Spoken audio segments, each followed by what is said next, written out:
Here at Behind the Mask, we acknowledge that Aboriginal and Torres Strait Islander peoples are the original storytellers and custodians of the land on which we live and meet today. Behind the Mask is a podcast about sharing authentic stories. And in continuing that legacy of storytelling, we acknowledge that we're honouring and celebrating Aboriginal and Torres Strait Islanders' traditions, customs and stories. And we pay our respects to their elders past, present and emerging. Part of what the psychedelic experience does is to create this fragmentation. We start to see things as their individual threads. The heart is also the main engine of the auric field, of the energetic field. So it's a toroidal field that's coming up like that, and it's starting from the heart. It's like the donut shape, right? And that starts from here. What have you done with the information? The intention is not there. The intention is not there. The attention has been directed outwardly, not inwardly. And what do you do with the information after? What do you do with that experience? How do you sustain it? The moment you have the medicine, you are being possessed by the spirits of the plant. So the plants goes inside of you and they start to do the work because it's a symbiosis, like you said and mentioned earlier. The spirits of the plant, not just working by themselves, they work with the symbiosis with the intelligence of the body.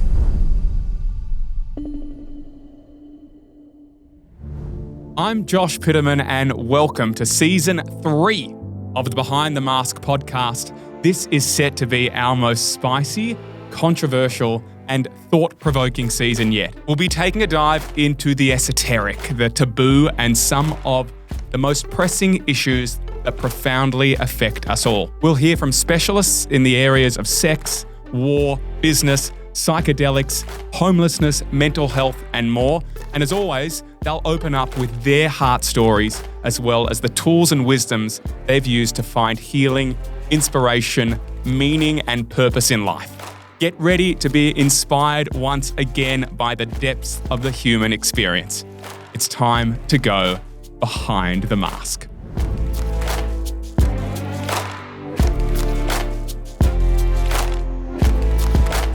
Between singing, writing, podcasting, presenting, coaching, gym, Pilates, yoga, breathwork, meditation, ice bath, saunas, staying well can feel like a full-time job.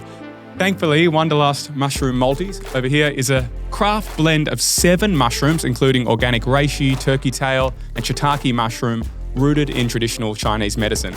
Reishi supports a healthy immune system and may help relieve coughs, while its antioxidant properties work to reduce free radicals. This hero mushroom is also used traditionally to help support vitality and replenish qi. With 1 capsule a day, it's a simple way to add functional mushrooms into your wellness routine. Clean and potent with minimal fillers, you can find Wanderlust Mushroom Multi at your local Chemist Warehouse or order it online now.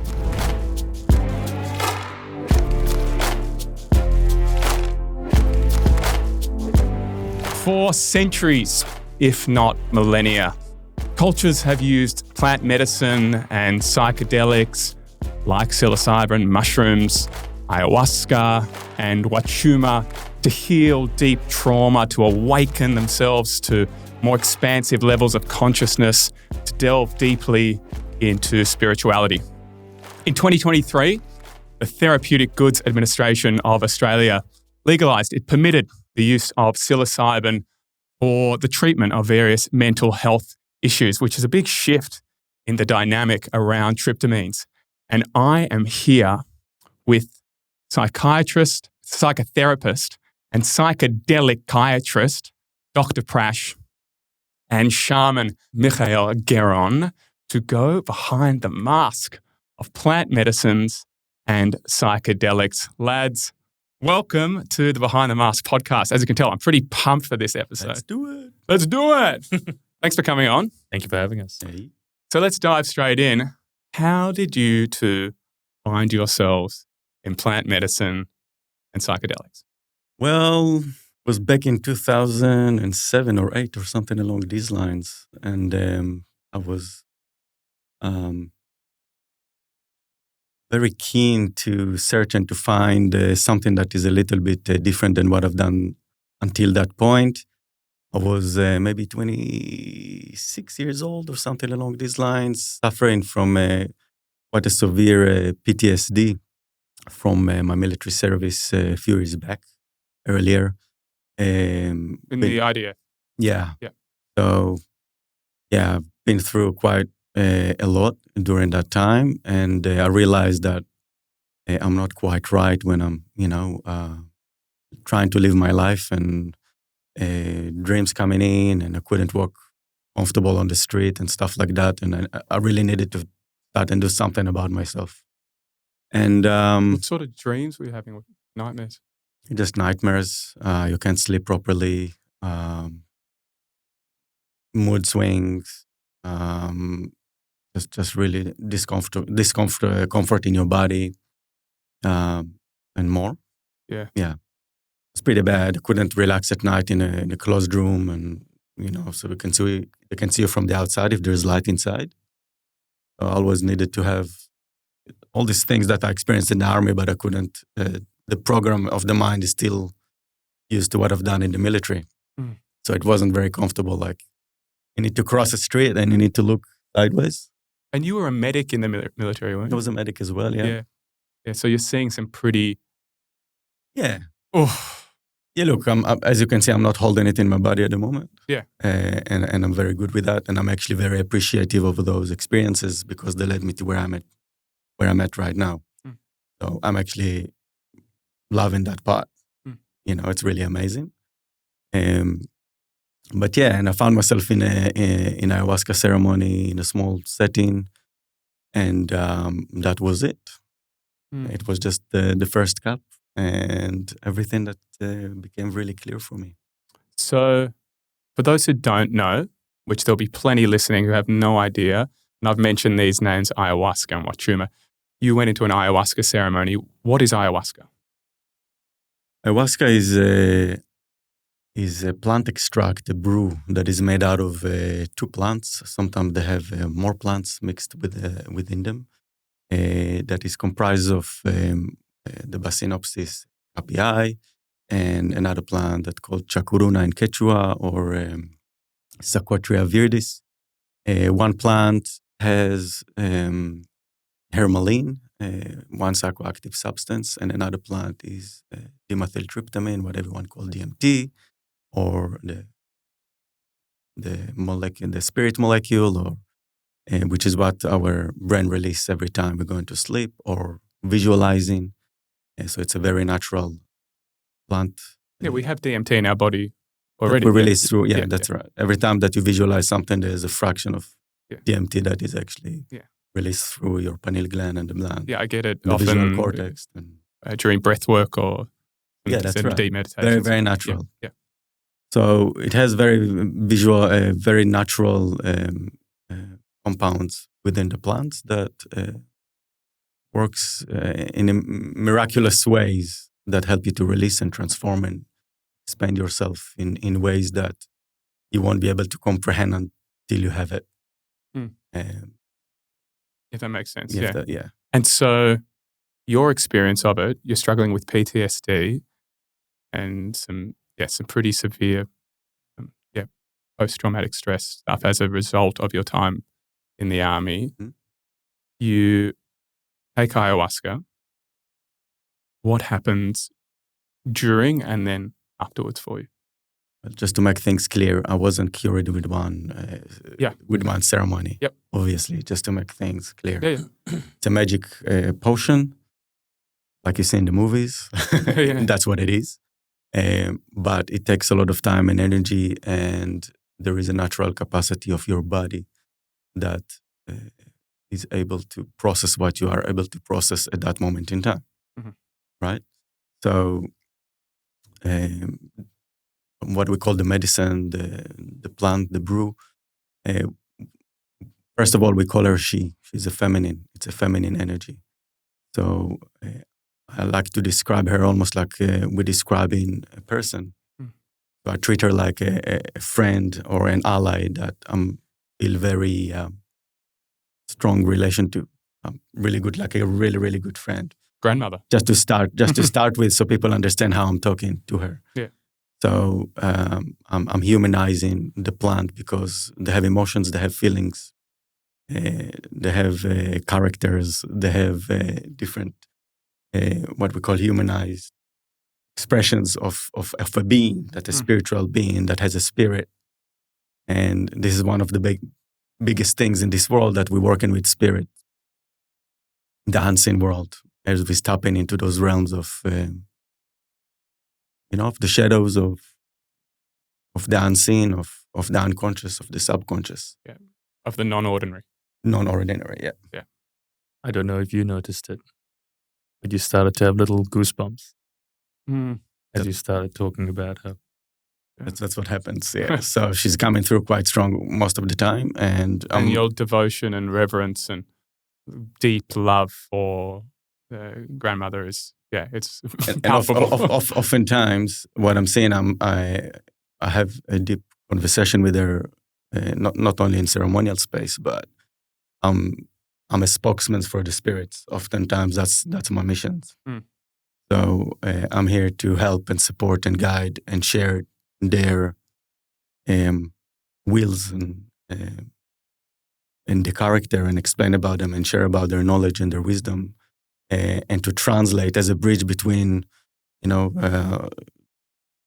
have the third world countries and with people that have different type of psyche altogether, and us in the West, we are thinking our psyche is working completely different, and we have to find a bridge in between to be able to translate their world. For people in the Amazon, in the jungle, they're there all the time. Their myths and their way of life and their realities, they're there all the time. So we need translation here in the West, how they are. So we didn't touch on it, but the plants are from the Amazon. Yeah. And so the shaman's duty is to be the bridge between the worlds. That's right. Yeah, and almost to sit in the middle of the two tangent points. That's right. Yeah. And to be able to negotiate and communicate, Yeah. and sometimes we call it dominance even over the spirit worlds, which will create a safe space. Because between the ordinary and the non-ordinary. Yeah. It's beautiful. Yeah. So tell me about that first experience, and then Prash, I'd love to hear some of your experiences. Second. What did you So for me personally, I don't think, I would say it's not because of my experience. I know it wasn't a standard experience for me personally, because the first things that happened to me, I remembered. I had a full recollections of my memories, and I remember that that's who I am. So I learned from the first session. I just remember how things are going on in that space, and I was just home straight away. Home in your deep sense of self, as well as knowing that this is what I'm doing and that's who I am in the space as a healer, as a ceremonialist. You knew from the first moment you had ayahuasca that this is what your purpose is in life. Yeah, it was pretty like it's a memory. It's more than that. It's not just the purpose. It's the memories of that's who I am. In previous lifetimes. Yeah. Wow. So it's not that you're a healer and that this is a. I know I was a healer already. That was you're a medic. Yeah. That was the thing, but it was the really sense of deep connection, like a fish in the water, when you are surrounded by the forces of magic and the unseen world. I felt like a fish in the water. Like you'd return to the water. Like to home. That's what I just know it like the palm of my hand, even better. And if you've been spending part of your life outside of that water, trying to swim without legs, and then you go back into the water, you're like, I'm home. Well, what a feeling. That would have been massive. Yeah, and just to give a background, I haven't done any psychedelic beforehand.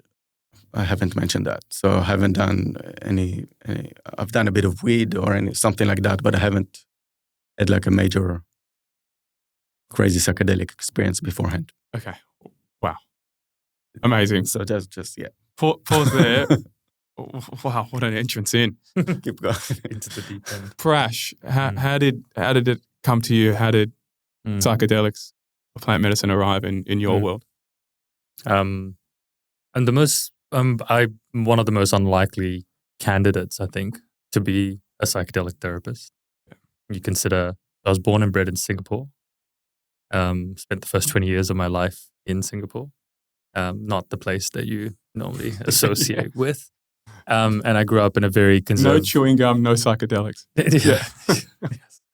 And I grew up in a very conservative, traditional Indian family. I grew up trained as an Indian classical musician. I did the good ethnic thing and became a doctor. And that was the path. I was going to be a surgeon. That was the direction. At some point in that journey, I stumbled across. I discovered psychedelics, and it probably wasn't the first trip. It was the second trip. The first one was a whoa, and then the second one was the oh, oh, and then nothing could ever be the same again. And it was a 6-month deep dive, and I think I rapidly grew very disinterested in operating on the body. And was it psilocybin? Was it mushrooms? Yeah. And then I spent 2 years traveling the world, working overseas in far-flung places, remote Papua New Guinea, as an example. I spent many months in, and came back from that and applied to do psychiatry training, just to work with the mind and just to work with psychedelics. So from the beginning, this is 12 years ago. Wow. The whole purpose of becoming a psychiatrist was to work with psychedelics. So this is well before the TGA's approval. This is 12 years ago, and there may be 6 of us in the sort of, in psychologists, psychiatrists, academics, really, who are talking about it publicly. Probably a little bit more, but there were very few of us. And And was this here in Australia? Yes, here in Australia. Yeah. So you'd moved to Australia, and I'd moved here at the age of 20. Yeah. So that's how it started, and it has progressed. And throughout, it's been a case of how much can we push it forward, knowing that this is a progression that needs to happen slowly. You need to chip away at this sort of change. How do you blend psychiatry and psychedelics? What's the process of that for a patient that you see? Okay. I mean, the way psychedelic therapy is delivered, whether it's in clinical trials or in treatment, it's a process that consists of preparation, dosing, integration. This isn't necessarily going to be any different from your process. We just have different terms for it, I suppose. Generally, there are 3 to 4 preparation sessions to prepare the patient for the experience, to do a basic assessment of their needs, to become comfortable with the therapist, to create the intentions and what you're taking into the dosing session. It generally happens with 2 therapists. So it's a dyad, a male-female dyad, both for risk or safety, but also because there are lots of interesting dynamics that play out in a session. A lot of manifestation of beings or parts within yourself, and sometimes being able to play that out. You can almost think of it like psychodrama. Is incredibly interesting, and having that dyad is so you have both energies present in the room is incredibly useful. So there's some role playing almost that takes place. Well, I wouldn't say it would be conscious role playing. No one comes in wanting to, sure, but it happens. Yeah. Like what emerges in the room is infinite possibilities. Yeah. To manifest all states of the mind. That is the term psychedelic. And so it is really to manifest all states of being that can happen in the room. So the dosing session is an entire day with 2 therapists. We work in the academic or therapeutic framework. It's all individual sessions. I know in the ritualistic, shamanistic, and retreat settings, there's a lot more group work. Very different dynamic that gets played with. But this is all individual work. So it's 2 therapists, one participant or patient. And then it's integration. And integration is once a week therapy with your 2 therapists, where you take the lessons that emerge from the dosing session and how do you turn that into sustainable long-term psychobehavioral change. Okay, so you've talked about intention and integration. So you're talking about what you're coming in prior to it with, the actual process in the moment, and what happens afterwards. let's speak to those three things because they're universal in psychedelics and plant medicine. I think they play a huge part. They certainly have played a huge part in it for me. I haven't shared any of my stuff, God. We'll get to that because I'm sure people are keen to hear about my trips. And I also want to say that on the word trip, for me, it's always been more of a trip in than a trip out. You know, people go, oh, you're tripping out, you're tripping out. For me, it's always a trip in. So intention. Like, I know a lot of people have a lot of fear around this stuff. There's a lot of fear around psychedelics and plant medicine. When people ask me about it, I say, like, what is that fear? Is it just are you just a bit scared about, not feeling like you're totally in control? Or are you freaking the living fuck out? And I've always said, if you're freaking the living fuck out, maybe don't go and do it. But because I don't think you can go in with that mindset of extreme freaking the fuck out. That's why I sort of like this idea that you're having these, few sessions to guide people towards a place where they feel safe to do it. What role does intention play in what you're actually putting out there? Because we're dealing so much with the mind here. You guys want to speak to intentionality? I can, yeah. It's a big part of the preparation for it. Having said so, I think of intention as your boat is in the harbor, and the intention is the direction you set your sails for to get you out of the harbor. Without that, you're on a cruise to nowhere, just going in circles, and it's important to at least be aiming at something or have some direction. But it's also important that that rudder isn't jammed in too tight, because in the session, the winds will change. And sometimes you go in with a particular intention, but she's got plans.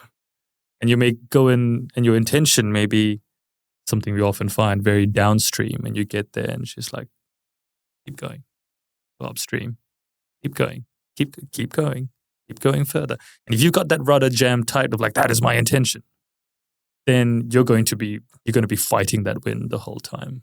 There is an importance of that flexibility there of having an intention, having a direction of where you're going, but also being aware that things will pivot as you go and to be able to be open to that change. That's a key part of what we do in the preparation, the two sides of the intention coin. Surrender, everything. Interesting. I've always gone into journeys with very clear intentions. Sometimes, to pull on your thread, they've really manifested. I know, once again, for me, it wasn't my first time. It was my second time taking mushrooms, taking psilocybin. The first time was playful and interesting, but the second time was profound. I was in the UK in a field, and I wanted to experience a loving oneness beyond the confines of how I deemed love to look like within my own very limited humanistic view of what love could be. So I was in a field, and I could have been there for hours potentially. I have no sense of the time that was there. I took a moderate dose. I think I took maybe 2.5 grams, which is large for a lot of people. It's not, certainly you'd be playing in larger doses, and we'll get to that. But for the first time, I felt a true symbiosis with everything that nature could offer. Every nuance of green on a leaf I saw and was in awe of.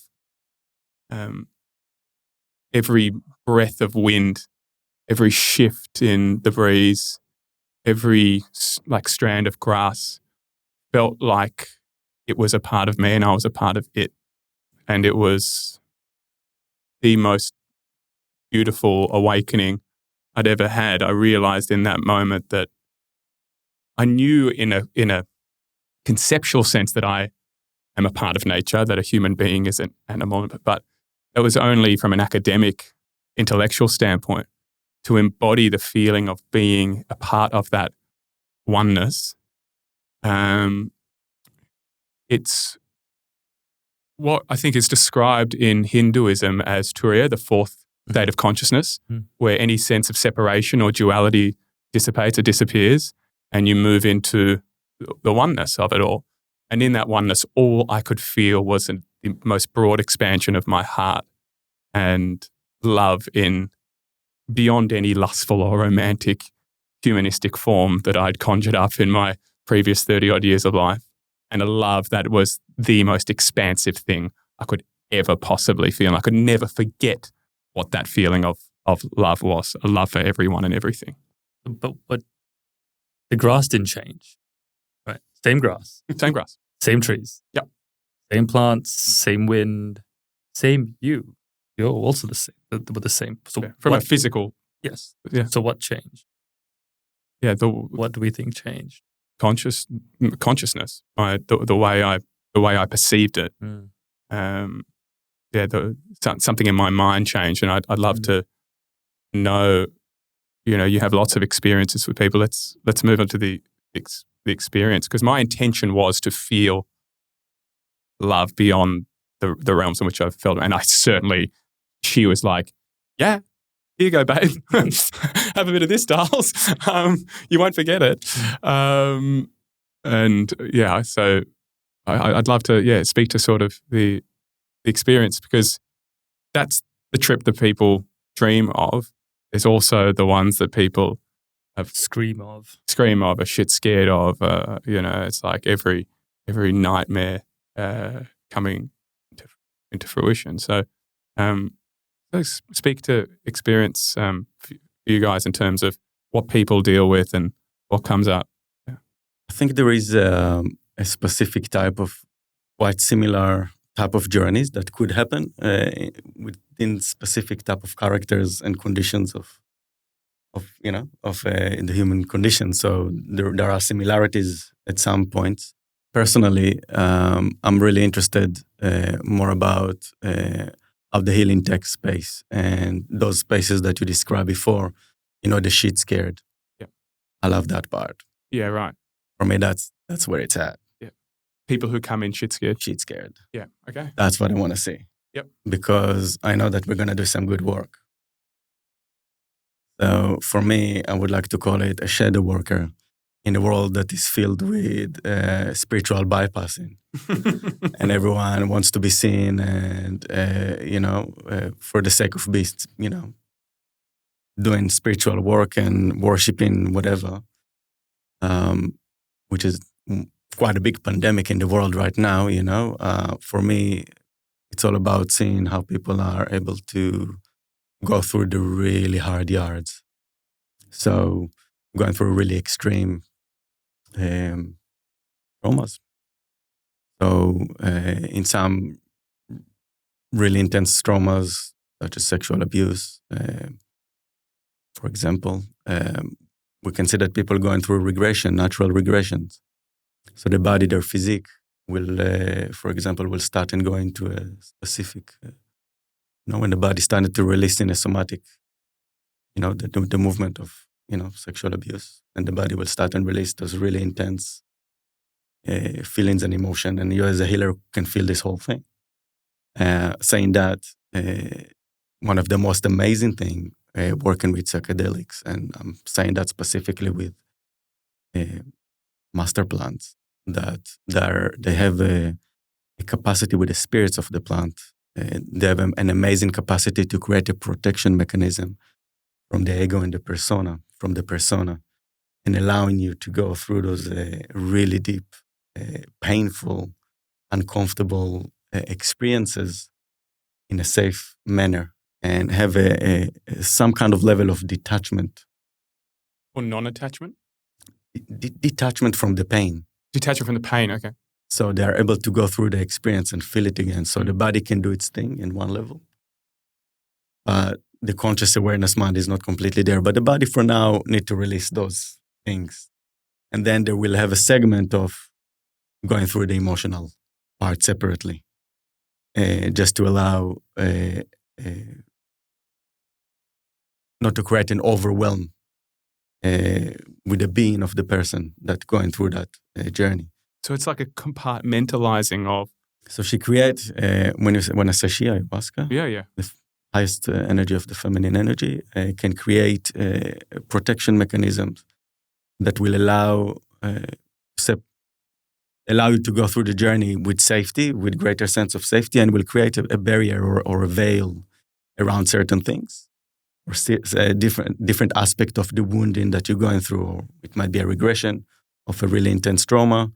It can be an attachment to the person, or what the person was holding for that person. So profound. So the intelligence of the plant. The intelligence, it took me a long time to understand how she does it, because I was seeing it as a healer. And I'm working on my own traumas, and I saw how she working on me. But as a person that holds people in such an intense spaces, I could see how she suddenly create, all right, so now she creating a blockage that the mind sometimes, and a really interesting thing, there is a complete disconnect from what the mind, which is the persona, think that nothing happens. So she presents herself as if nothing happened. So the person think is a completely sober. The person think they're sober. Like so there's nothing. Lucid, there's nothing going. They think they're sober completely, but you can see clearly as a healer. Like you can see clearly. First of all, they can barely walk and stand, and they're really drowsy. But you can see that they will be unable to process that amount of intense energy in their conscious mind. So there is a disconnect from the conscious mind, and there is stuff that's going on at the background. The subconscious is moving. The subconscious is in fifth gear. The conscious mind, first gear, maybe reverse. It can barely move, right, because the ability to process is not there. And how much of our mind, Prash, is conscious and subconscious? That image of the iceberg? So it's like 10% is the conscious mind and 90% is the subconscious. That's I don't know. We don't know. You can play around with those numbers. Yeah, something in the vicinity of. It's not like it's 50-50. No, I'd say it's the. I would potentially even go less. I think it's a very minute amount that we can actually hold within the conscious. Yeah. Yet we spend so much of our day. So much of perception. There's a distinction between top-down processing and bottom-up processing. Yeah, bottom-up processing being the information that you're getting, that you're actually receiving, and top-down being the priors, your preconceived notions, ideals that you've already set up, your conditioning that you've set up, and all the perception is a handshake between the top-down processing and the bottom-up processing. And most of it, realistically, is top-down. Most of us can go through life completely unconsciously, because you can walk out of your house and probably walk to the nearest milk bar with your eyes closed. Yeah, zero bottom-up, because you've already known the way. It's all there. It's all built into you. Now that is just directions. Now start to examine that on a larger ideological level, and a societal level, and a global level, and gives you an idea of just how much the top-down dictates our understanding of the world and the way we process with, we operate within it, which means our bottom-ups are actually what we're consciously doing. It's so small. So we are so small. Psychedelics, let's say you're dealing with a psilocybin patient that you're administering psilocybin to, that has conditioning and preconceived, sticky judgments of self that are traumatic. Yes. How does that medicine work to untangle? An example would be, we have over the years accumulated certain set ideas of our sense of self, our sense of self-worth, our sense of self-esteem, and this image of ourself. And it sits at this mangled sponge cake, inside. And we're sitting here going, why am I not a cheesecake? I want to be a cheesecake. How do I turn the sponge cake into the cheesecake, and each day when I'm going to do the ice baths, I'm going to, and then I'm like, this is not becoming the cheesecake. And part of what the psychedelic experience does is to create this fragmentation. Like we start to see things as their individual threads. The sponge cake starts to become the eggs and the sugar and the flour and the person mixing it and how cold the room was. And all these individual threads start to become incredibly clear when we can actually see things for the parts rather than just this congealed mess of the sum of the parts. And once we start to see them for what they really are in terms, then you can start to work with these individual bits. And it's impossible to work with the mangled sponge cake. But maybe with these individual bits, then you know what you need to work on. You know exactly what you need to work on. And it's a much easier way to eventually put that together into something closer to the cheesecake. And a lot of the work we're doing in integration is to try and keep those threads separate for as long as possible. Keep them individual, keep them fragmented, keep that mind as open and childlike in a way for as long as possible, because it's otherwise its instinct is to just snap back and congeal back into. When you say childlike, you mean curious and non-judgmental. Curious, non-judgmental, open. Open, yeah. Yeah. So does this sort of speak to, I think it's Schwartz, sort of parts work? Parts work, yeah. Where we're looking at the idea that our the way we behave is a manifestation in a protection sort of sense of the parts of ourselves that are unhealed. Yes. And so when it's all, like you say, turned into a sponge cake, and you can then see the egg from the, what else is in a sponge cake? Milk, sugar stuff. Yeah. You can go, that's that behavioral pattern that I'm in that is manifesting negatively into the outside world that's me protecting this part. Yes. Yeah, the eggs. Yes. Yeah. If I can actually go down that thread of what's that egg was, as opposed to just being in the mangled of all my shit, right, I can then go about healing it. Yeah, the sugar's fine, the flour's fine, but the eggs. The eggs. The eggs. And this is part of, I mean, it's not the definitive answer to the process, but this is an example of the kind of process that can unfold. And there's probably a million different types of these type of processes that can unfold. There is no single recipe. For cheesecake. How interesting. Okay, let's move to integration. I recently had a ceremony with ayahuasca and Wachuma, which you can speak to, Michael. What we talked a bit about the grandmother, the feminine, but the Wachuma, the grandfather. The subsequent weeks were where it really happened for me. So can you speak to? I would say that the integration after Wachuma is a bit rather more felt and physical. I think with ayahuasca and mushroom, it's a bit more gentle. It's a bit more feminine and not subtle. It's definitely not subtle, but softer edges.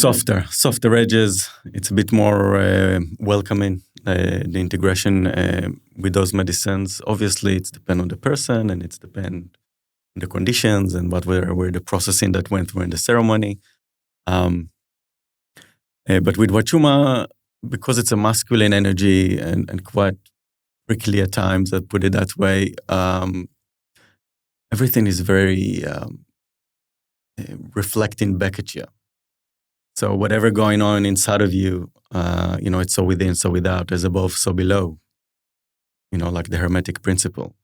So he loves to bring the outside world into manifestation. So whatever changed inside of you, it will be manifested outside of you quite fast.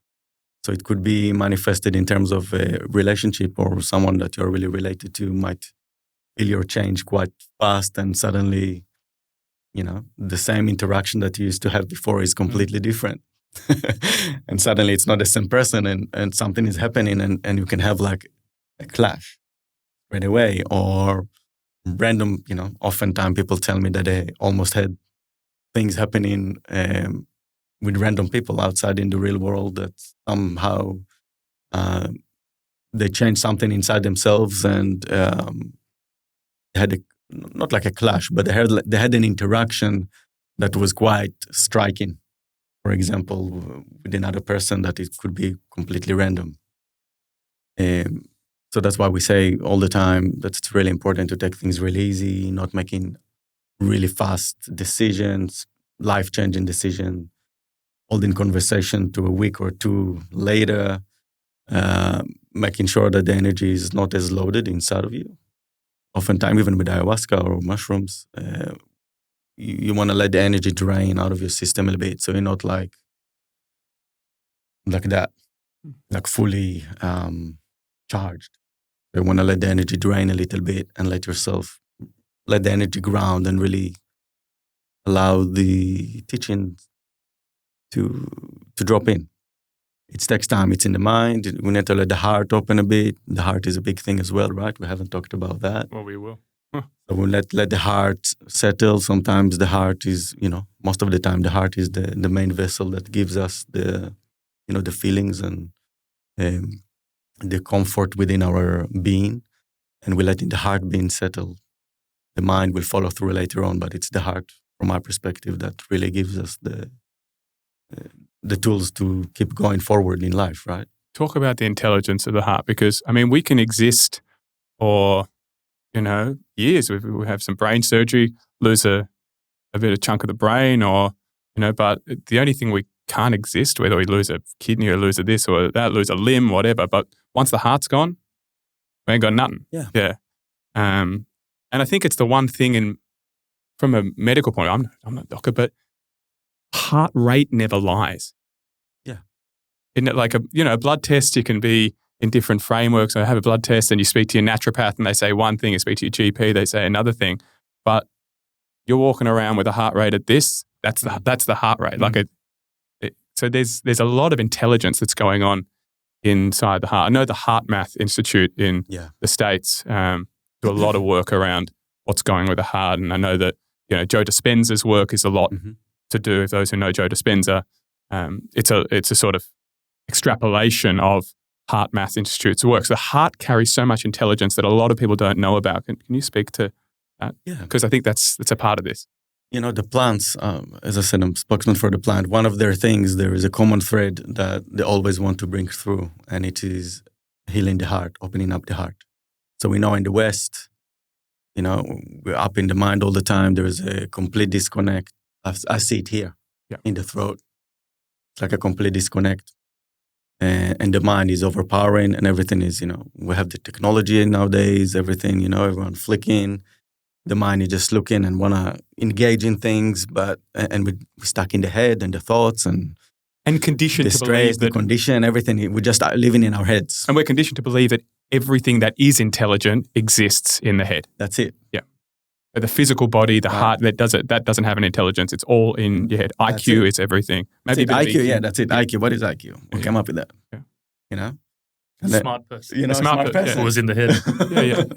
Yeah. And there's a space for it. There's a space for academia and there's a space for all of that. There's a space for it. But is it one kind of intelligence? It's not all that is intelligence. Yeah. And what the plants are teaching oftentimes that, first of all, you want to be in your heart, first and foremost. First of all, in the heart, it's presence. There's no noise when you're in your heart. Like right now, we're listening, we're present. Being in the heart is being in the present moment, fundamentally. And when you're in silence and the mind is in silence, we suddenly are able to feel what is the guidance that I'm getting. And first of all, we're getting the guidance from the heart. I want to go to that direction. This is my passion. That's what I want to do in life. How I'm going to do it and what are the steps coming from the mind. That's right. But the main engine behind everything will be the heart, right? So the heart is also the main engine of the auric field, of the energetic field.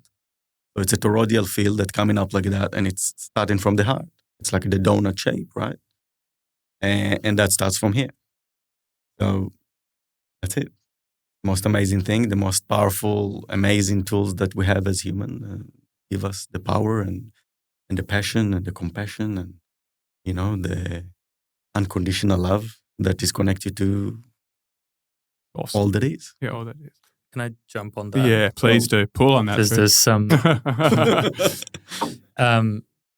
a concept I think of often is this, we understand a center of gravity, but center of energetic gravity. So you meet people who are really, really clever and intelligent and cognitive, and you can feel that it's all up here. Like, there's so much going on up here.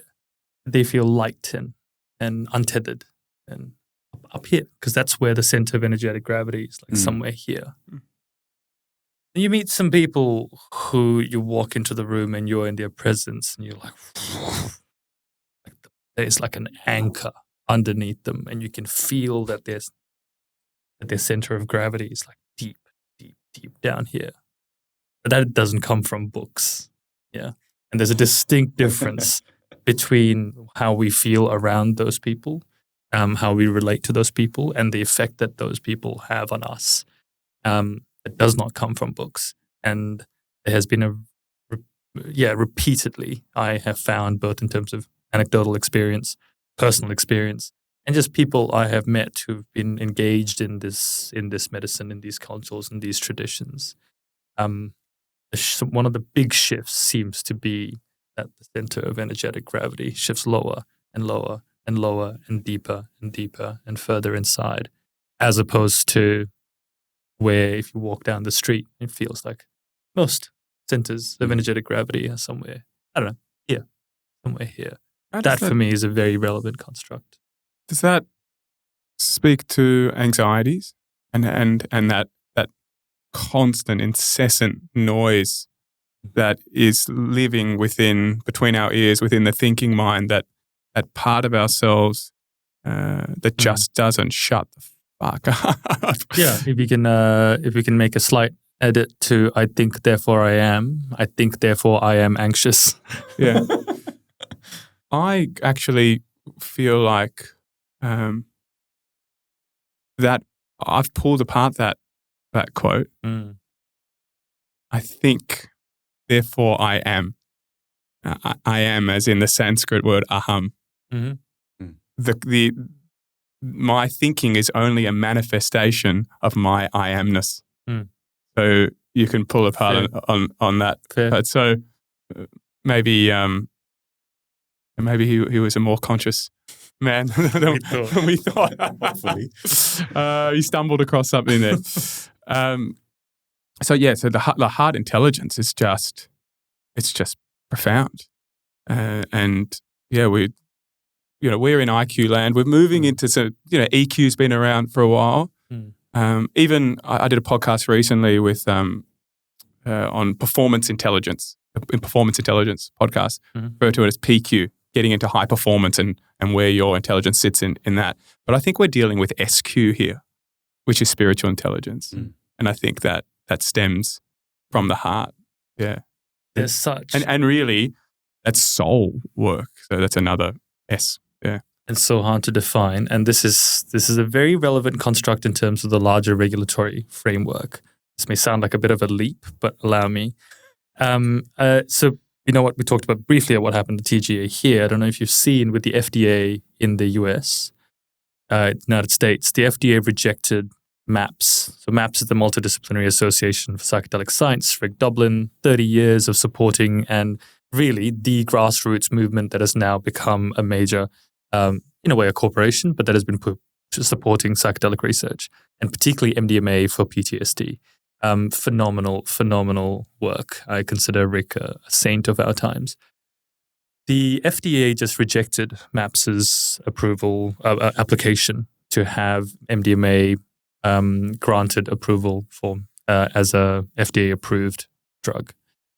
And there was a number of different criticisms, and we can go into the validity or lack of validity of the criticisms into the research in terms of clinical trials. And one of the main criticisms is that a core part of the way MAPS delivers the therapy that's surrounded, that one of the core constructs within it was something that was so vague and non-empirical and non-evidence-based. It was this idea of the inner healing intelligence.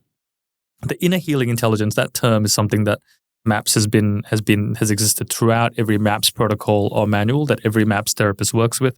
I'm a MAPS therapist. I work in one of the MAPS trials.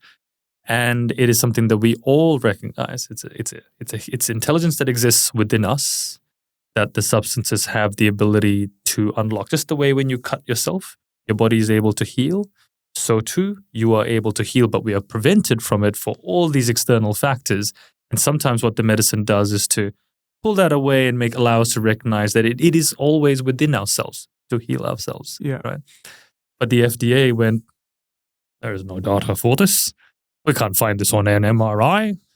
And that became a huge sticking point for why it didn't get passed through. I don't know how to solve that one. No, you can't solve that one if you're only dealing in the intellectual mind. If you are only in that space, I'm going to go back to and said, that space is important. We need research and academics and data and, all sorts of quantitative research on things. It's a part of it. Yeah. It's a part of it. Yes. It's not all of it. And when we spend our whole lives in a system, and especially a Western system, through the schooling system, through everything that conditions you to believe that, even the fact that it's a minor thing, but it's major. For me, I didn't study chemistry in year 12. Yeah, I didn't do a science in year 12. I did theatre studies. Yeah, theatre studies is considered easy, and it's marked down. Chemistry is considered hard, and it's marked up. But I assure you, that chemistry student or that physics student, even that math student who's wonderful with equations and whatever, you give him a Shakespearean monologue, he doesn't know what the hell to do. In the same way that thespian may not be great with stats and figures and numbers. Yeah, it's actually not about what your intelligence is. It's about the fact that there are different forms of intelligence.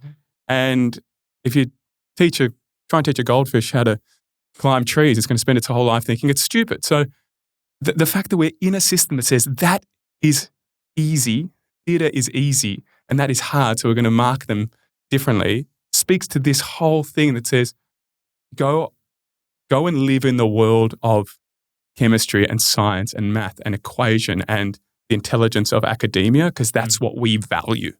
We don't value art and the world of feeling and emotion and spiritual intelligence. And it's built into our society, especially in a Western construct, to only believe in one way.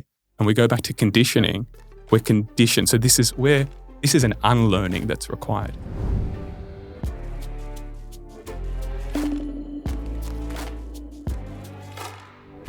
I'd love to know if you brought a quote along with you, that something you might want to share, throw into the center of the ceremony here. What have you got, Prash? Yeah.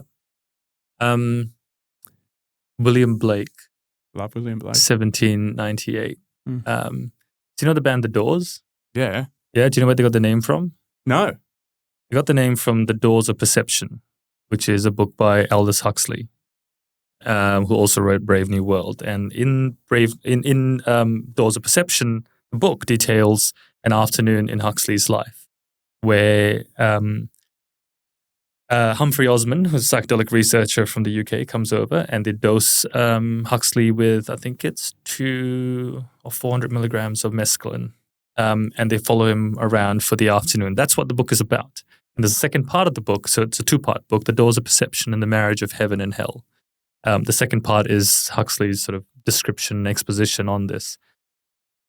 The Marriage of Heaven and Hell, he got the title, The Doors of Perception, from a poem by William Blake from 1798 called The Marriage of Heaven and Hell, where Blake writes, "For when the doors of perception are cleansed, man will see the world for what it truly is, infinite, where he sees the world through the narrow chinks of his cavern." Which for me is a beautiful depiction of what the psychedelic experience does and a lot of the problems that we have, because we have we got our blinkers. We all have our blinkers. Of course this is we do. how it's almost necessary to operate in the world. And if we were walking around on psychedelics all the time, you didn't get shit done.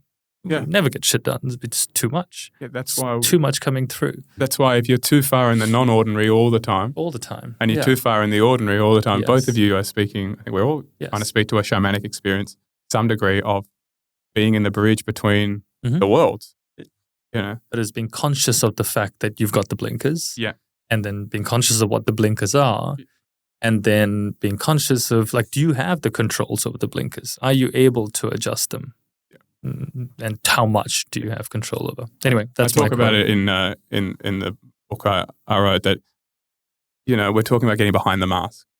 And it can be misconstrued that we have to have no masks. But the mask is important.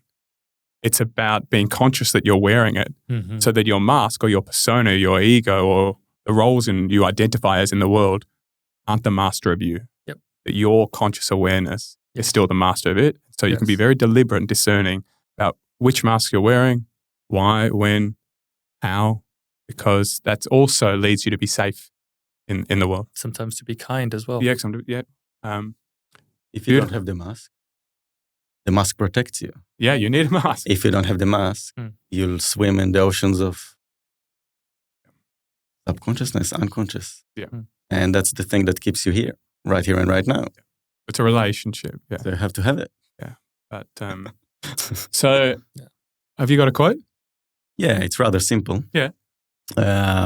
It's from a book written by Barbara Marciniak, Family of Light.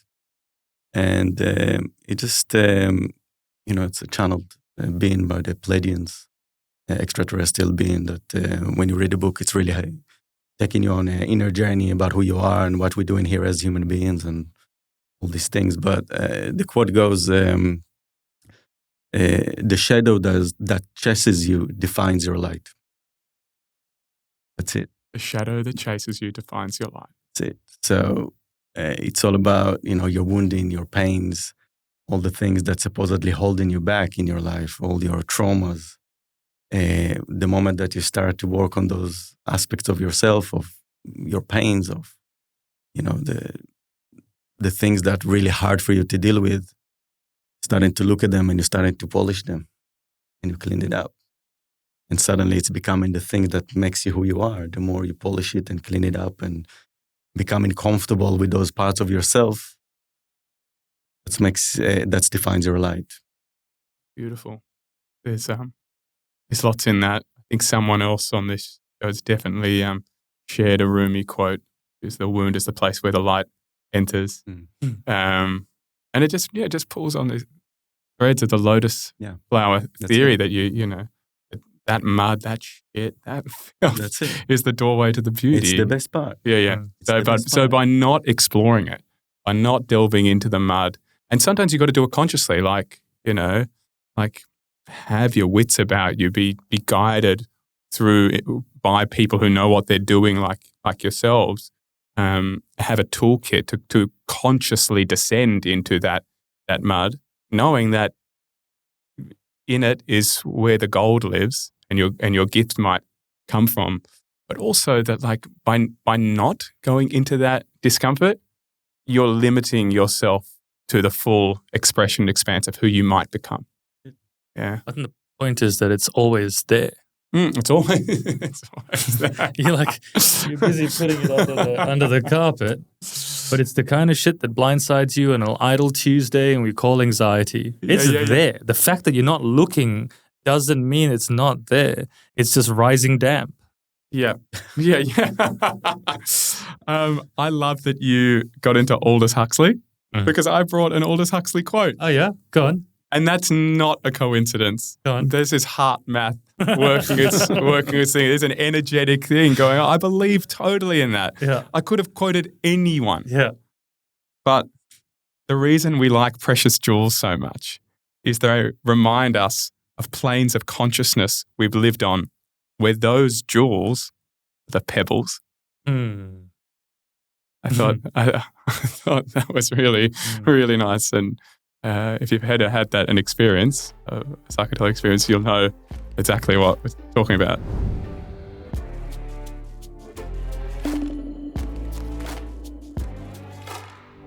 We've all got a heart story to tell, don't we? The one that lives behind the many masks we wear. On this show, you get to hear those stories from our incredible guests who come on each episode and share theirs. Now it's time I shared mine.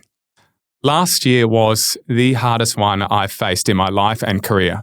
There were 2 vocal surgeries, a high-speed near-death experience, and the ongoing health struggles of my father. It felt like the most appropriate time to put pen to paper. The Behind the Mask book is memoir meets self-development, an opportunity to share the wild, honest, funny, and at times very vulnerable anecdotes of a career in showbiz, intertwined with the lessons, learnings, and wisdoms I've gained along the way. I share my struggles with anxiety, imposter syndrome, health battles, eating disorders, and that feeling of not enoughness. Most importantly, I share how I moved through it. My intention is not only for you to really meet this human being beyond the many iterations of human doing, but to help you navigate your way through life with a deeper sense of self, meaning, and purpose. I truly hope you come along for the ride and grab yourself a copy. The book is available at online stores or in stores, but I recommend purchasing through the great people at Readings. Head to readings.com.au to get your copy.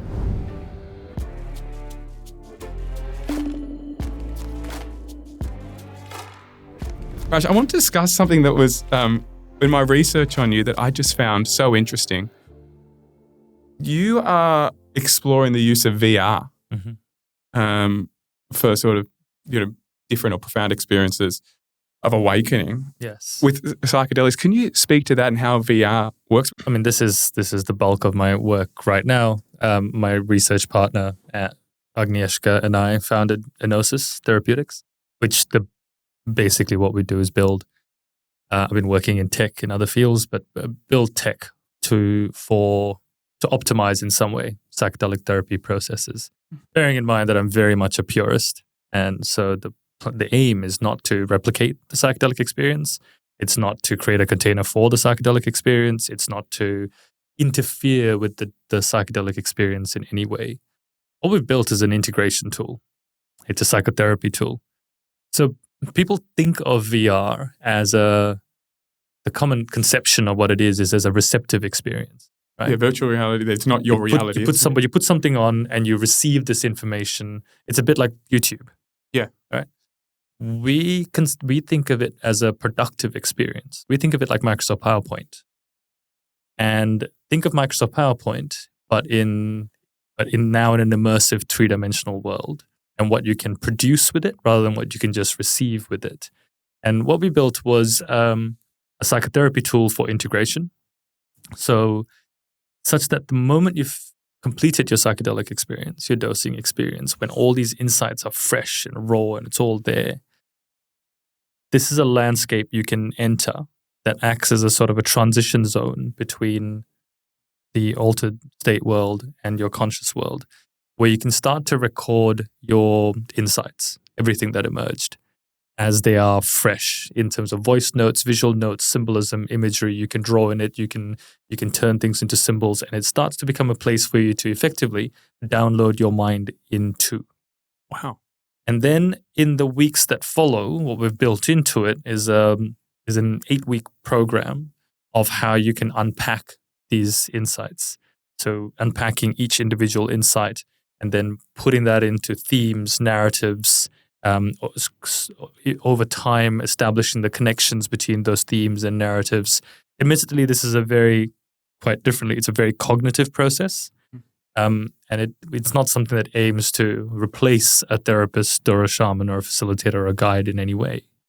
But it aims to be a cognitive unpacking psychotherapy tool that is entirely in an immersive reality, so that every time you put that back on, you are transported back to exactly where you were as you emerged after the dosing session, with all of your thoughts, all of your insights still there, fresh, recorded in your own voice. You've turned that into the symbols that you want it to. And it's just a place that over weeks and weeks and weeks you download your mind into, and eventually you build out this really complex mind map of what your mind is as it has unfolded in the integration process. Like an AI journal. Like a virtual. Because I always journal my experiences through them, post them, whatever. But I think of it like, did you watch Harry Potter? Yeah. Do you remember the pensive? The pensive, what's... Dumbledore would bring Harry into his office, and Dumbledore's been around for 600 years, and he can't his brain can't hold all the memories, so he has the device where he pulls out the memories and he stores them in the pensive, and he can pull it out. Pensive. It's effectively what we're trying to build. It's like an anchor point for the time that came out. So it's almost like utilizing. It's the basis. It's an anchor point, and then you come into that point, and then you're like, right, that's where I was. That's where I was. Yeah. Which is similar to how PTSD works, but the other way around. The other way around, correct. Right. Yes. And on top of that, we've layered on different tools, exercises, guides that you can do to further explore and express that. And that's how you break the... You flip it. Yeah, you flip it around. Yeah, it's great. It's incredible. And it's, we talked about that sponge cake. Going back to that space where you go, I see the egg, I see threads. Those threads, and you go. So the basis of what we've been doing is I think the basis of what we do is there's bringing psychedelics into the mainstream, but a lot of our thought is like, how do you bring the lessons that psychedelics and psychedelic therapy have taught us about how the mind works and bring that into therapy in general? And one of that is, how do we keep these threads open for as long as possible? And that's exactly what you get to do in this, because you've detailed each of those threads. And every time you go back in there, those threads are sitting there. The eggs are there, the flour's there, the sugar's there. And then you can go through each of these guides, unpack each one of those ingredients, and then they eventually map themselves out, and you can start to see where the deficits are and where we're keeping those threads open for as long as possible. And that's what. Oh, this is amazing. This will launch in. We have a clinician guided product that would already been in use in clinics in a few parts of the world, but the direct to consumer product should launch in the. I've been saying next 3 months for the last 3 months and the last 3 months before that, but I'm hoping the next 3 months, and it will be available on the App Store, on the Meta. Like that, yeah. Yeah, on the Meta Quest Store. Anyone with a headset will be able to download it and go through an 8-week integration program. Michael, something that people who maybe have seen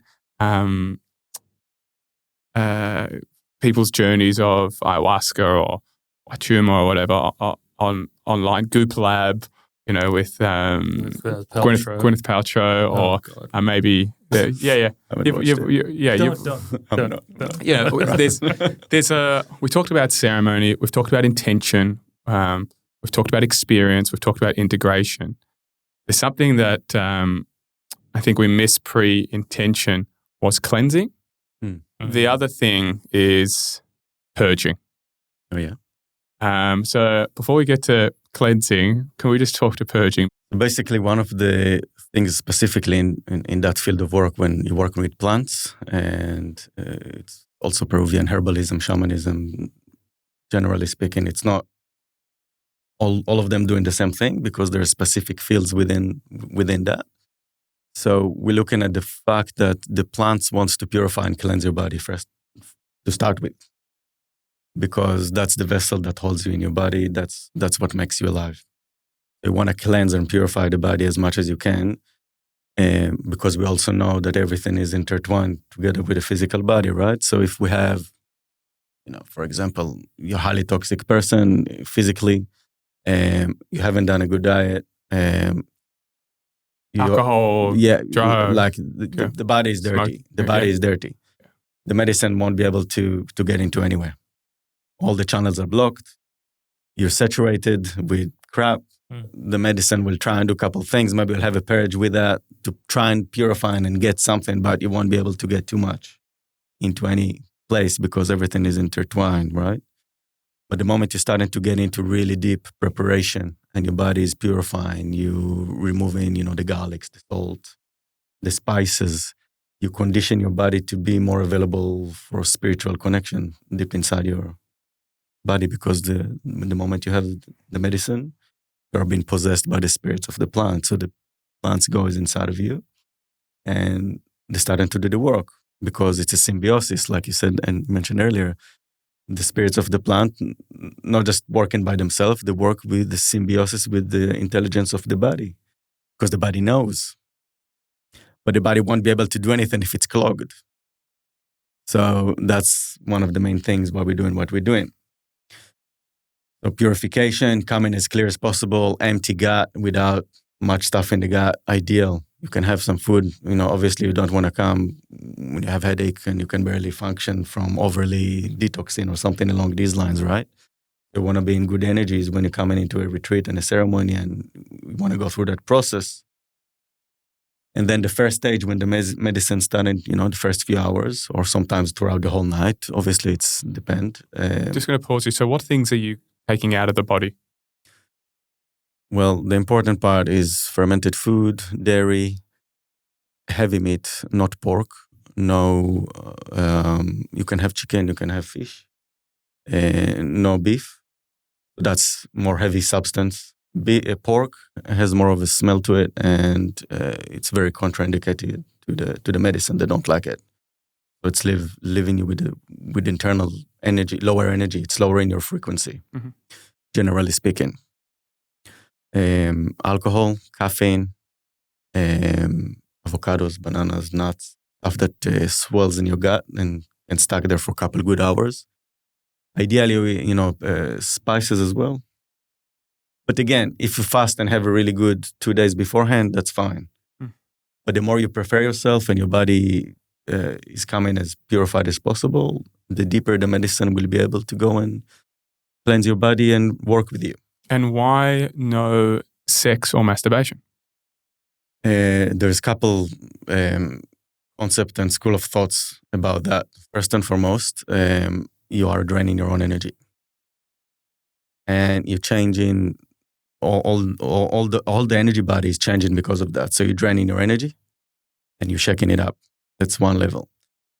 Some school of thought are talking about the smell and the secretions that the bodies create, and supposedly the spirits don't like that smell as well. So it's kind of like deterring the spirit. So that's the two of the main things. So you want to come with as clear, stable energy field as possible. So your energy is stable. So your Kundalini is not awakened and you're not aroused, and it's a completely different state of being when your Kundalini is all the way, pushing the energy out of you.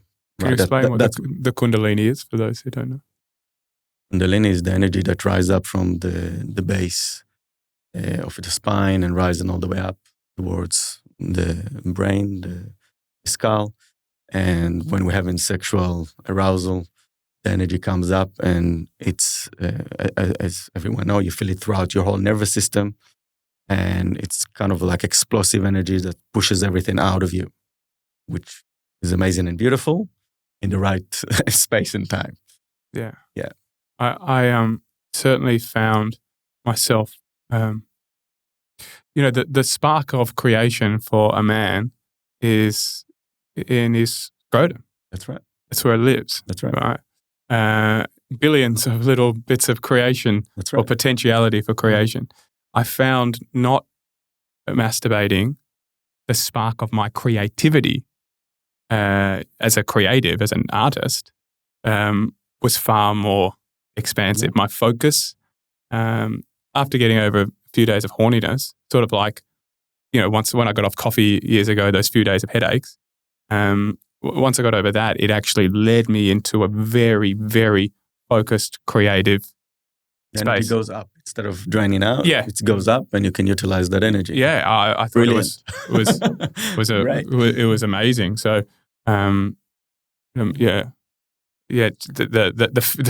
not masturbating thing was the one thing I questioned in the experience. Like, what? But I'm actually the one I'm most grateful for.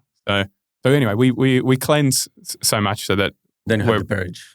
Yeah, then they have to. And the purge. We cleanse so much so that the plants can actually do their job and not get. Yeah. They don't have a barrier. That's right. Yeah.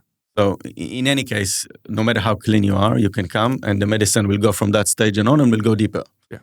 But then you're just allowing the medicine to go really deep, and the deeper she can get, or him, the bigger the release. Sometimes, and that's how the purges come into the picture, because the purge is not just, vomit. It's a purge. It's a release of energetic aspect of yourself that you don't really need anymore. And sometimes it's something that you can hold for years and years and years. It can be like all of your life you're holding this specific issue in your life, and you're just stuck there.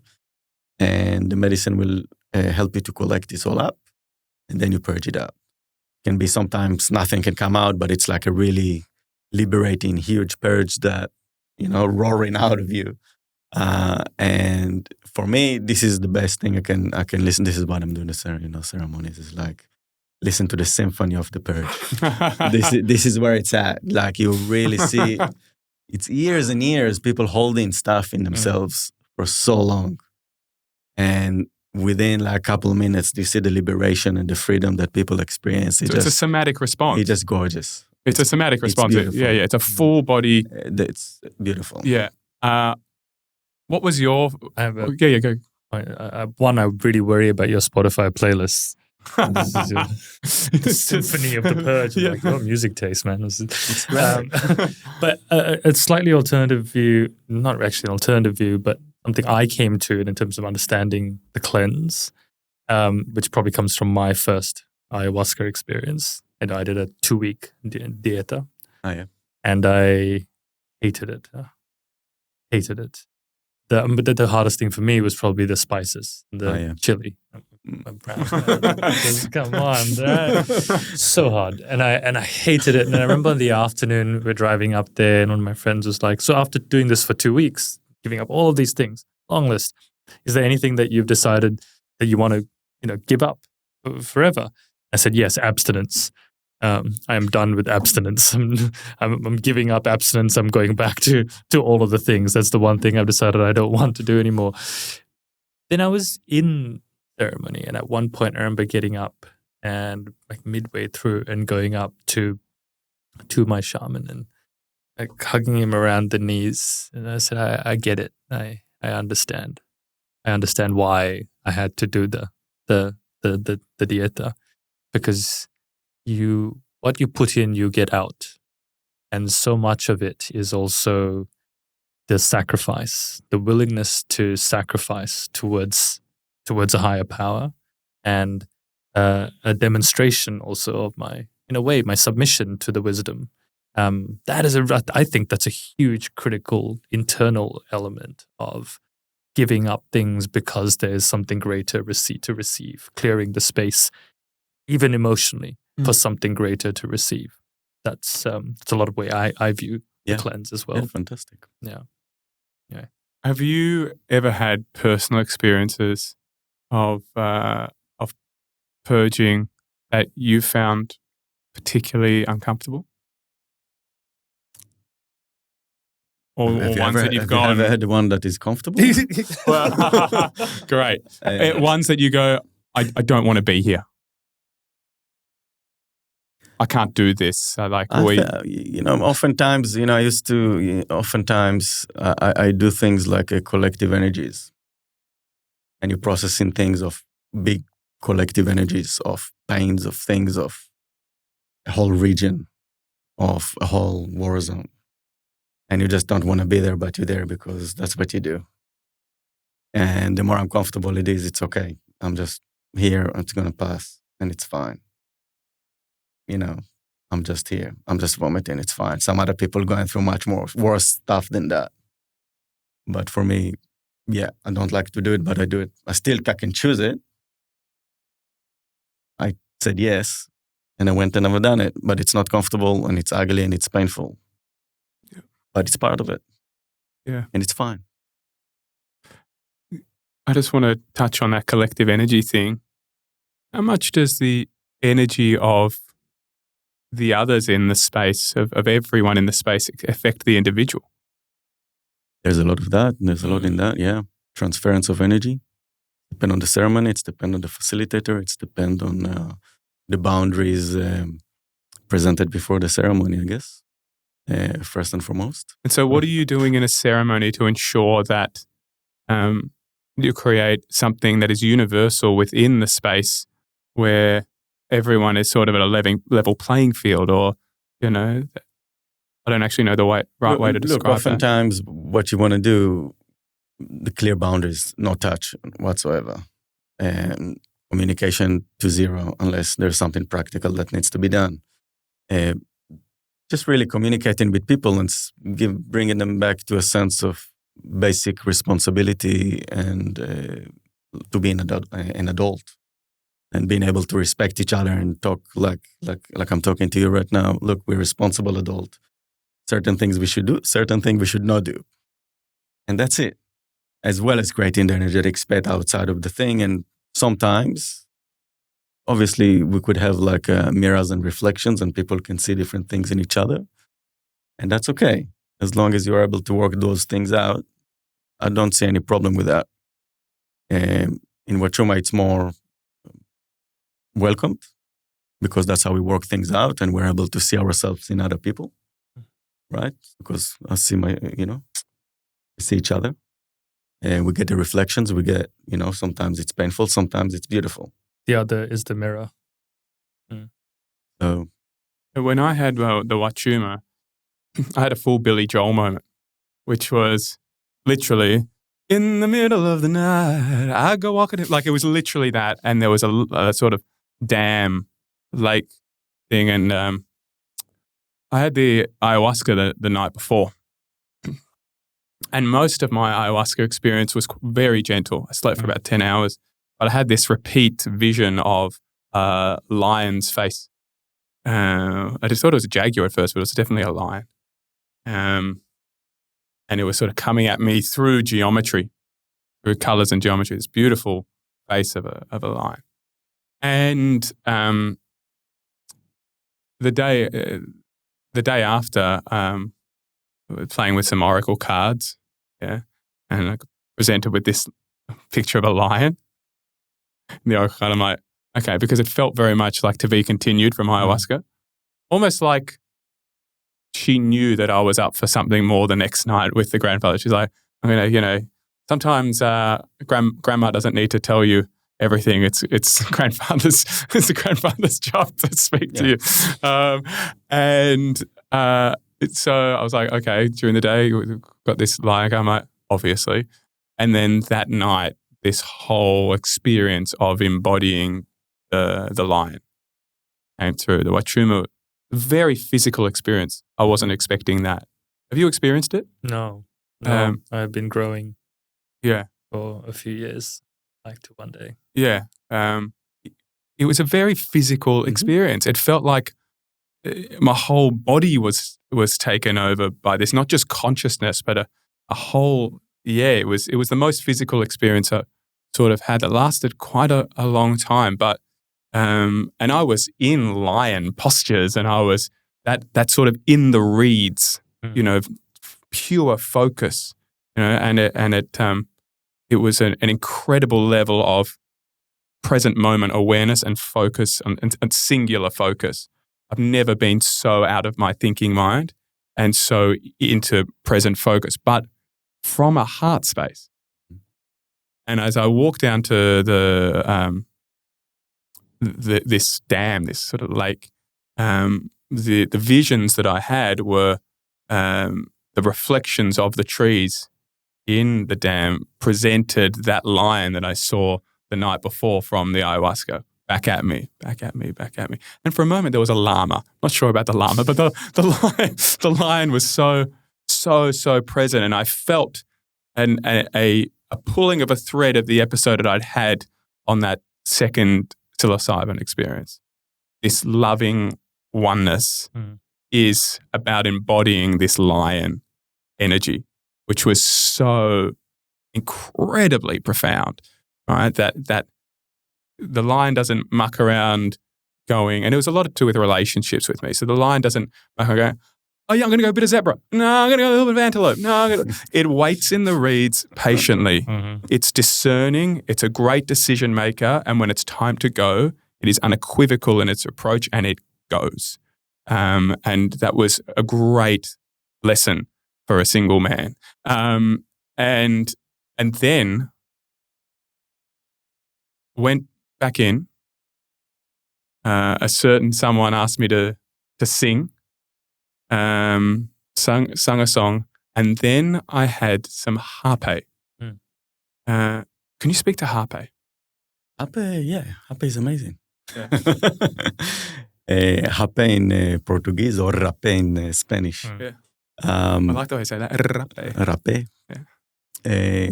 It's ground tobacco, a jungle tobacco, which is a bit different. It's rather strong and sweet tobacco, which is very, very strong compared to the normal one.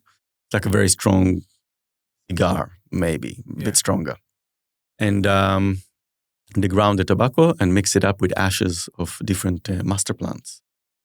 So when you say master of ayahuasca and no, like trees. Trees. Sometimes they have the vine as well, but the ashes after they burn it, they mix it up together, and each ash has a different quality, and they have like sometimes it's flower of specific tree, and they utilize different parts of plants and mix them up together, and it has different. Each one of them has different quality. Some of them can be very calming, relaxing. Some of them can be purgative. Some of them can be more heart-opening. Generally speaking, it's very heart-opening. We apply it through the nostril cavities. We blow it into the nose.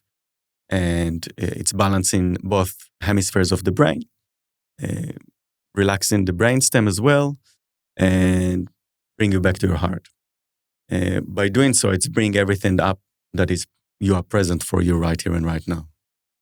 So if there is any type of resistance or a disconnection within the body, it's pretty much like creating a connection again. Right. And by doing so, it's creating a purge, if there is a purge, because the purge, there is resistance there. And then you just press the plug on and then the purge goes out. You can do a lot of things with it. You can help release different things. In the jungle, they can cure most things with Epe. Really? Yeah, it's really amazing, powerful medicine. Wow. So to continue on the story, down at the lake, I was full lion, I was full lion energy, full loving oneness. The fullest sensation of that experience I think I've had since that second time at Psilocybin. Then the hape comes in, and within, I don't know, whatever time it was, shortly after, I didn't even know what sort of chronos time was in that experience. I was the size of a mouse. I went from the biggest lion energy to the tiniest, spewing up a storm, crying out my eyes experience I could have. It literally brought me like to my knees. And once I stopped, like I fought it for a bit, and once I stopped fighting it, there was a realization that I can be as big as a lion with love and whatever, but I've got to serve the power that evokes that lion heart within me, that I'm still a devotee to source. In Hindi mythology, I would say it was Hanuman energy. Hanuman only gets as big as he does and saves the day. Because if people know the story of Hanuman, I'm not going to go into it, but you can research it. Because he is devoted to Ram. It's the devotion element. And I had to feel the feelings of being that small and purging all this out to feel the level of devotion required to that. And although that was painful and uncomfortable for those brief moments, that has been the most powerful learning I've had out of it, to evoke Hanuman energy. Every time I'm in yoga and we do half Hanuman, I like almost want to cry in that posture, just because I'm like, I'm stretching my hamstring here, but this is a physical representation of being a devotee. So that was real yoga. Pardon? That's a real yoga. That's real yoga. Yeah. That's what it is. That is. Yeah, it is the union of all the things. That's it. So the ayahuasca for me was very gentle. The Wachuma for me was the most profound medicine I think I've ever done. It wasn't a couple of Panadols after a headache. One of the things I want to do with integration, and what I want to chat to you about, is I went on a short Vipassana, 4 days, not long after the retreat I did. I want to sit in silence want to sit in stillness. I want to sit in meditation and allow other things that needed to come up. And that was equally really powerful. Absolutely. Really, really powerful. Something that came up for me that I wanted to pose to you guys is there is a real desire for people to have immediacy in life now. How quickly can I get those followers? How quickly can I get that Uber? How quickly can I get the Uber Eats? In my meditation, I was like, are we in this plant medicine psychedelic world offering a return ticket bullet train to an awakening, a consciousness, what some people describe as like Christ consciousness or Buddha consciousness? That's what Turiya is, that fourth level of consciousness of complete oneness. But it's a return ticket that is, you get there fast, but you got to come home. Mm-hmm. In something like Vipassana, or in all that stillness and all that silence, so much came up for me. More grieving, more anything that I've ever had, so much crying and so much things that I hadn't worked through just arrive. Afterwards. In it. But after in the it ceremony. and afterwards, yeah. After the ceremony, I mean. No. After the ceremony. Yeah. Yes, this is an important part of it. I know what you're saying. Is there a way that you can meditate your way here that is a sort of stopping all stations on the slow train that arrives back to the truest nature of yourself? Or are we, is plant medicine the only missing link in people's journeys? Like, is there another way? I have very clear thoughts on this, which is yes, absolutely. In fact, the most experienced meditators sometimes will frown upon psychedelics as a cheat sheet. Mm-hmm. And I understand why they think so, because of exactly what you've described. I think that the change comes not from the height of the graph on the y-axis. It comes from the area under the curve. And so if you're going straight up and straight back down, the area under the curve is going to be very small. Whereas what the meditator speaks of is slow, chipped away, sustainable change, right? And which then lasts, and so the area under the curve accumulates very strongly, with a lot of depth. But equivalently, you can achieve that height, and then it's what do you do to then maintain it? This is where integration practices come in. This is where building a meditation practice on top of that. What are all the different things that you can do to increase that, sustain it, keep it anchored, keep that? You want to use words like your energy or your frequency or vibration that you have now raised, keep it at that higher level. If you want to talk more about the insights that you have gleaned, how do you keep that relevant and because forefront? there is the danger of just this is another way to get high on an experience, and if you get up, you got to come down. If it was just the substances, then Burning Man would be the greatest group therapy experiment known to man. Tell me more about that. Well, if it was just the effect of the psychedelic, then Burning Man or Rainbow Serpent. Then like that should be the greatest group therapy experiment. But you don't come out of that and everyone's cured. No, they're not. They're not. It's not the. Why? Sorry? Some of them are. Why are they not cured? They think they are. Why are they not cured? Because it's what do you... Well, one, the set and setting are completely different. The context is completely different. And two, what have you done with the information? The intention is not there. The intention is not there. The attention has been directed outwardly, not inwardly. And what do you do with the information after? What do you do with that experience? How do you sustain it? And this is practices like integration. This is why doing that retreat so soon after the experience would have been particularly interesting, because it effectively continues that process. And I think of it almost as an extension to the opening that you had created. I booked it in at the same time. It just felt like the right thing to do. Yeah. I'm so interested in what you said about Burning Man and Rainbow Serpent and people on all sorts of psychedelics and tryptamines and whatever, not having that experience. So what you're saying is it's not about substance. It's about what you do with the substance, how you deal with the substance, why you're dealing with the substance, where you're dealing with the substance, with whom you're dealing with the substance. It's the contextual onion. Layers and layers and layers of that contextual onion, and that's the bit that's often missed. Yeah. This is such an important thing for people to hear. What sort of conditions your patients come with? Mostly, I work with MDMA for post-traumatic stress disorder, and then psilocybin for anxiety and depression. But that is only a result of a medical model that requires us to use this for the treatment of pathology, which is a greater conversation about the way we approach healing. We don't use it for healing. We use it for the treatment of pathology. First, you need to develop a condition. Then you need for that condition to be treatment resistant. Yes. Right? Have you suffered enough?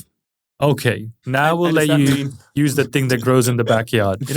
That's the model. That's so, okay. Yeah. So it's like you've gone through doses or courses of antidepressants and all of that. So it's like before we grab something that nature's created for ourselves as a gift in this space. Yes, let's use the very synthesized. But this is again the narcissism of the human condition that believes that we know and we can do better. But let's give the system some slack and say we're just coming into the realm where for me, the whole benefit of it is not in treatment of pathology.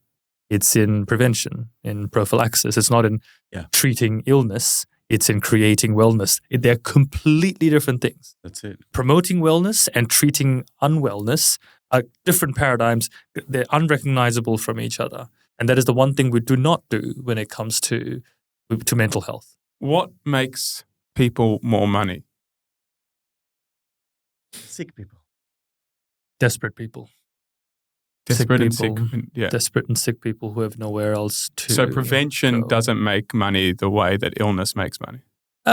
Yes, possibly it doesn't make money as much, but also prevention it's resource intensive, difficult, and it's very hard to convince someone who is well that they should be.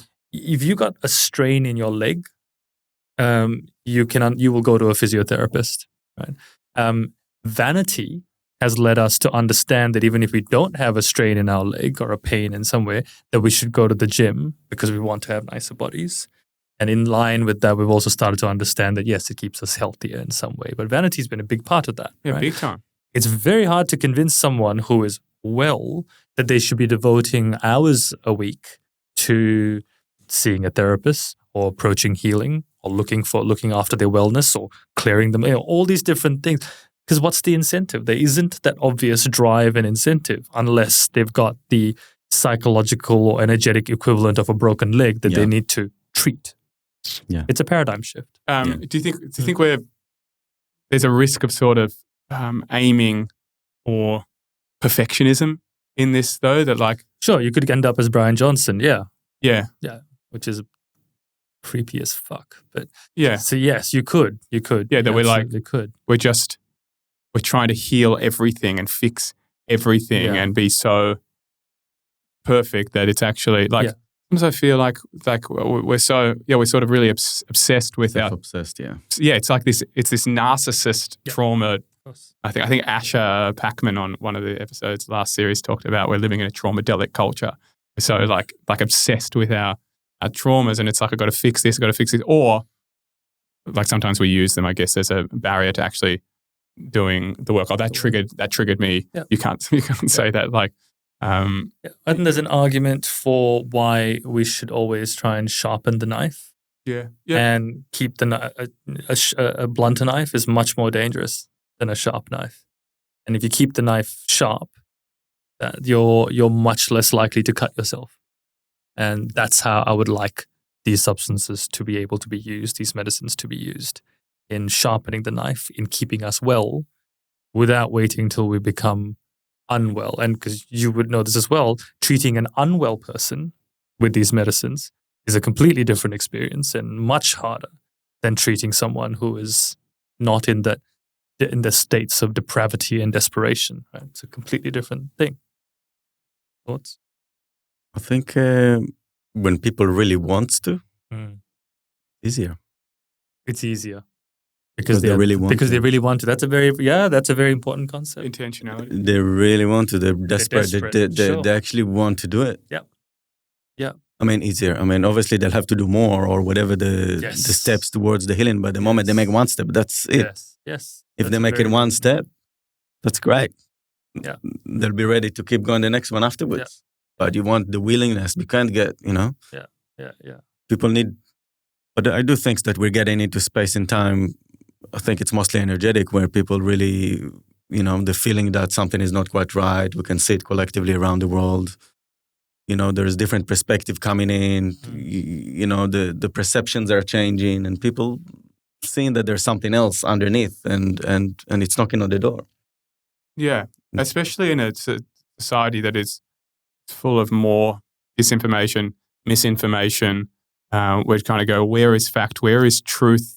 At a political level, at a social level, it's like, what is truth? And then you go, okay, well, maybe it's there's a deeper truth and a deeper knowing inside of me that I need to uncover. Yeah. If I'm not receiving it, obviously from the external world. Well, it's incredibly dangerous to be looking for truth outside. Incredibly dangerous At the moment, especially. Maybe in all times, but it feels like now it's more than ever. I was going to ask you earlier, but we paused it and asked something else. But yeah, do you ever find people resistant to the medicine? All the time. Yeah, Most of the time they're resisting. Okay. And we need to lead them towards the space. That's yeah. Resist. They take the medicine, but nothing happens. That's what I mean. Yeah. Really? It depends which medicine, but Or they go into really dark places because they're fighting it, and you can see the struggle. And sometimes you see the moment. Sometimes it comes out of exhaustion, where they get so tired of fighting it, and they stop fighting, and it's terror because they realize that they've stopped fighting, and then the sun comes out. It's magical to watch that moment, and you can see it from the outside unfolding. You're like, finally. Yeah. Finally. There we go. Now you open up. And sometimes that leads them, it's not always the sun comes out. Sometimes that leads them deeper, but they're no longer fighting the where it's going, and that changes absolutely everything. But the resistance is almost universal. Yeah. I think. Culturally, it's very different as well. Like, it's dependent on different cultures, where you're coming from, and like in different countries, it will be, you have different constructs. So some countries there is less resistance, and there's more willingness to.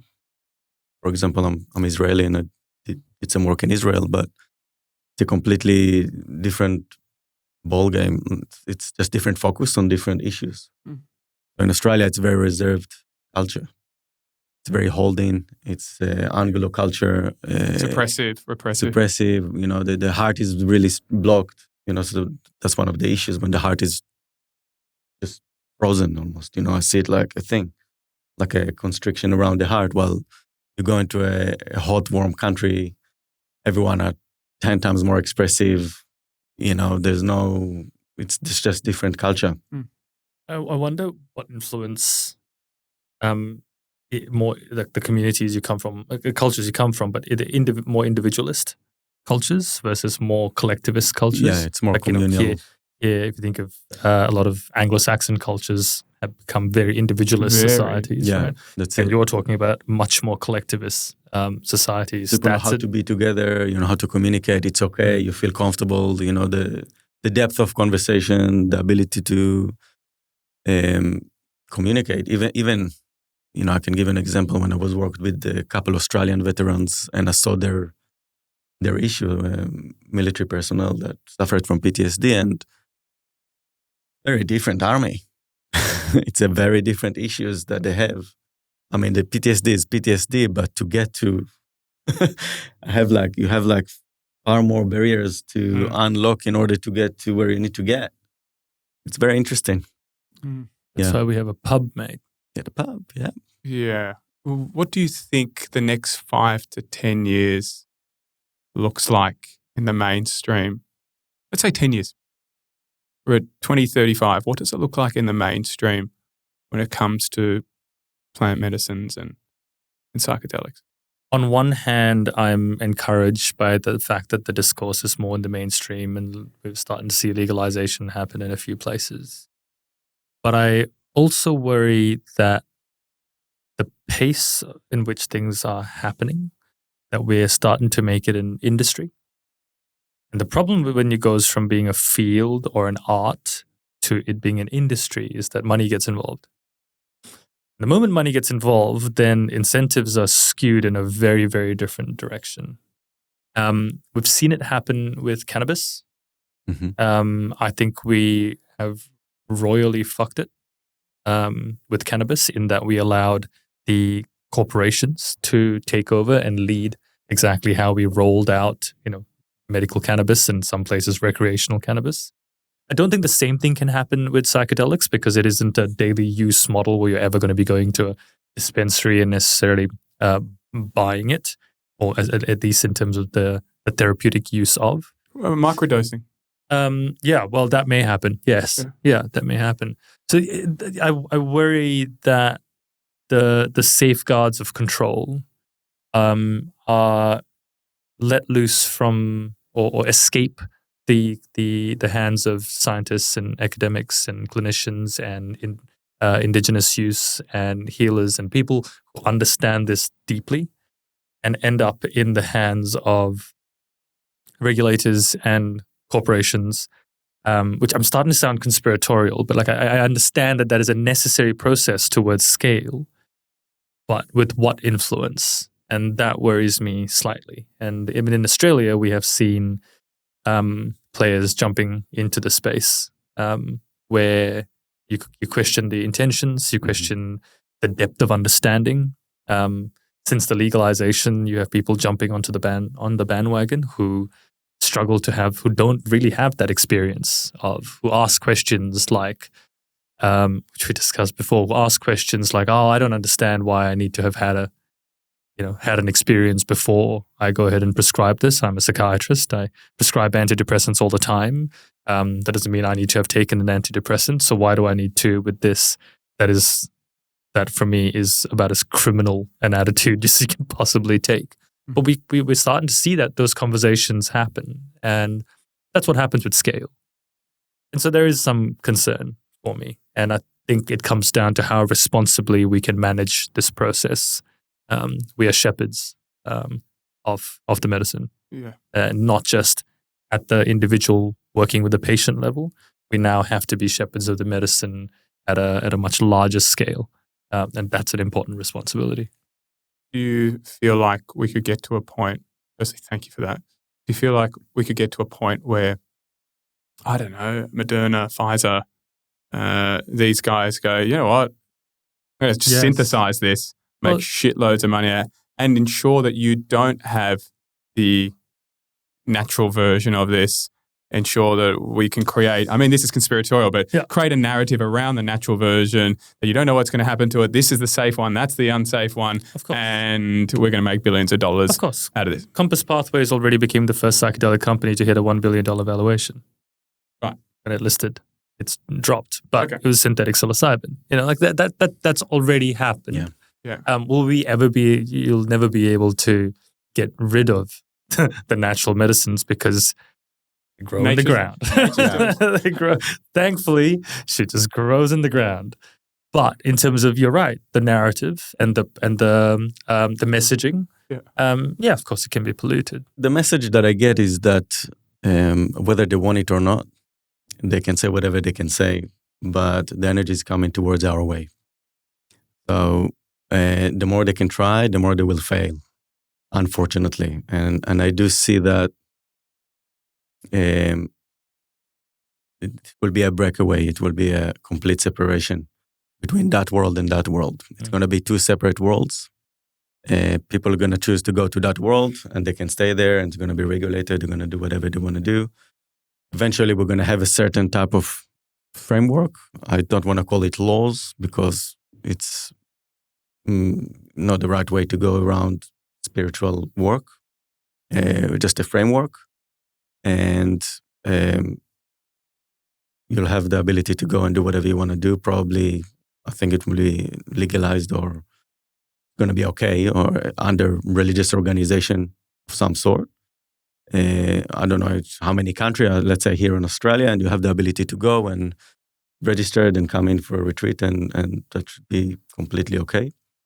But I think they can try and do whatever they want to do with the plants, but I don't see a lot of energy going to that way, because we're working with really strong energies as well, and I don't think they will want it to happen as in the plants. And I mean, they will try and do it, but it's not going to be able to sustain itself on long term. If they're going to do it, they're going to do it. Well, the synthesized version. Yeah, they can try, but it's not going to have traction or energy that will help it manifest on a long term, because, the spirit don't want it to happen.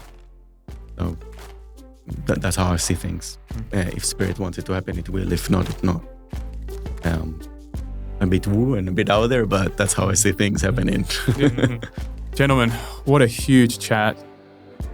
Dr. Prash, thank you so much for coming on Behind the Mask podcast. I so appreciate it.